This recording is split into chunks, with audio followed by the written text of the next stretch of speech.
Orang-orang yang tidak punya kompetensi, orang-orang yang simple minded, orang-orang bodoh lah, itu bisa di era Jokowi bisa naik di elit kekuasaan. Ya, contoh paling konkret adalah Paiman. Ya, Kodori nanti dulu, itu contoh yang lain.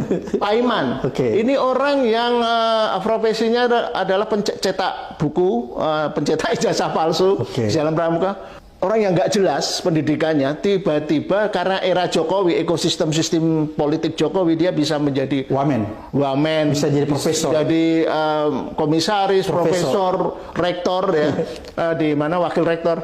Nah, dan contoh itu banyak sekali di era Jokowi. Ya termasuk si Kudori. Saya itu lama tahu Kudori itu pernah menjadi staf saya di lembaga saya, Yayasan Tifa namanya waktu itu. Dia salah satu program officer. Jadi stafnya Mas Lukas ya? Staf yang kantornya, tapi dia waktu itu nggak sempat berkantor di gedung ini. Jadi waktu itu kan dia periset lah memang ya. Tapi dia kan mulai liar, mulai out of control kan di era Jokowi.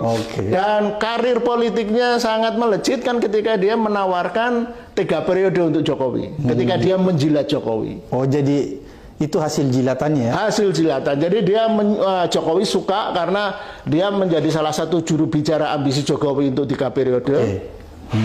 Dan waktu itu selain 3 periode, alternatif lain kan dia mengusulkan Prabowo Jokowi. Nah, dia mengusul Jokowi jadi presiden kalau 3 periode nggak bisa. Nah, ini orang-orang mediocre ini, orang-orang yang sebenarnya bodoh ini bisa menjadi prominent, bisa menduduki wacana publik atau menjadi elit di politik, itu karena diberi kesempatan oleh Jokowi.